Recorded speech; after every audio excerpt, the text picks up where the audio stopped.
ગાંધીનગર જિલ્લાના દહેગામ તાલુકામાં અવારનવાર ભેંસો ચોરીના બનાવો વધી જવા પામ્યા છે, તેમ છતાં કોઈ કાર્યવાહી કરવામાં આવતી નથી તેવી ખેડૂતોની રજૂઆત થવા પામી છે। તાજેતરમાં જ દહેગામ તાલુકાના વટવા ગામે રહેતા પ્રભાતજી જવાનજી પરમારની 5 ભેંસો તેની કિંમત 2 લાખ રૂપિયા અને જનકસિંહ હાલુસિંહની 2 ભેંસો તેની કિંમત 80,000 તેમજ ચૌહાણ જગતસિંહ બાલુસિંહ ચૌહાણની ભેંસ નંગ 1 કે તેની કિંમત રૂપિયા 40,000ની ભેંસો રાત્રિના સમયે કોઈ અજાણ્યા ચોરો ખીલે બાંધીને ભેંસો સાંકર છોડીને લઈ જતા ખેડૂતો ભારે ચિંતામાં મુકાયા છે, કારણ કે એક બાજુ મોંઘવારી અને બીજી બાજુ આટલી મોંઘવારીમાં દૂધ આપતી ભેંસોની ચોરી થાય તો ખેડૂતોનો અંધારા બની જવા પામ્યા છે।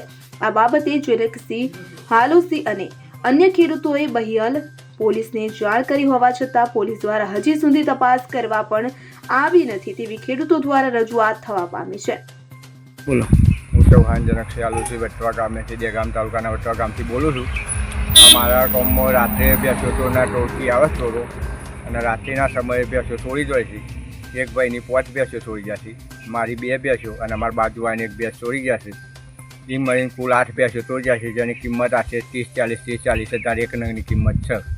અમે બહિયલ પોલીસ સ્ટેશન જાણ કરી છે, હજુ સુધી કોઈ કાર્યવાહી થયેલ નહીં।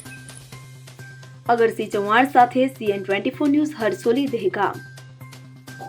હવે જુઓ દેશ દુનિયાની તમામ ખબરો તમારી આંગળીના ટેરવે।